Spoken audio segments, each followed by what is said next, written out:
Tinatansyang nawala ng Russia ng 87% ng mga tropa nito bago magsimula ang digmaan sa Ukraine, ayon sa pagtatasa ng US intelligence.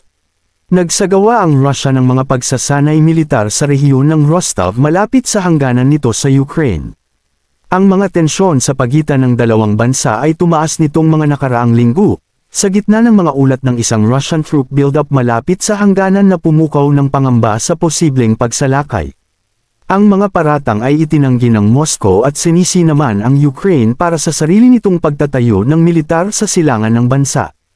Ang Russia ay nawala ng nakakagulat na 87% ng kabuuang bilang ng mga aktibong duty na ground troops na mayroon nito bago ang paglunsad ng pagsalakay nito sa Ukraine, at 2/3 ng mga tangke nito bago ang pagsalakay, sinabi ng isang source na pamilyar sa isang declassified na pagtatasa ng intelligence ng US na ibinigay sa Kongreso.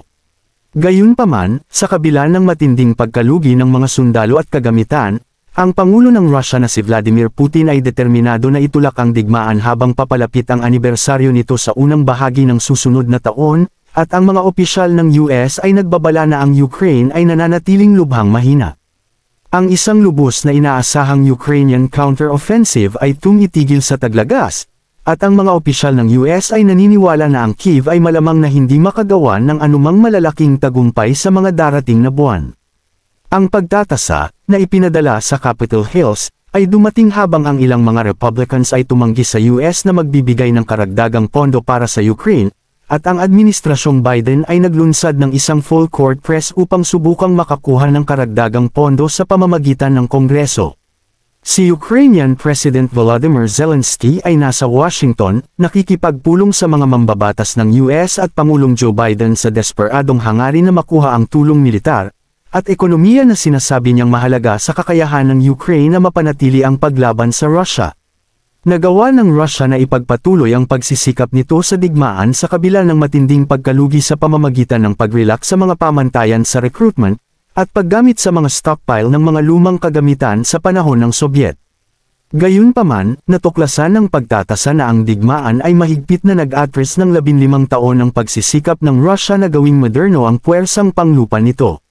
Sa 360,000 tropa na bumubuo sa pre-invasion ground force ng Russia, kabilang ang mga tauhan ng kontrata at conscript, ang Russia ay nawala ng 315,000 sa larangan ng digmaan, ayon sa pagtatasa. 2,200 sa 3,500 na tangke ang nawala, 4,400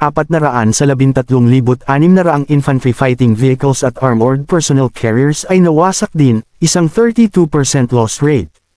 Noong huling bahagi ng Nobyembre, nawala ng Russia ng mahigit 1/4 ng pre-invasion stockpile nito ng mga kagamitan sa ground forces. Sa kabila nito, tila hindi ito iniinda ng Russia, at sa halip ay patuloy ang kanilang offensiba sa Ukraine sa pamamagitan ng pagpapaulan ng mga missiles at drones na lalong nagpapahirap sa Ukraine.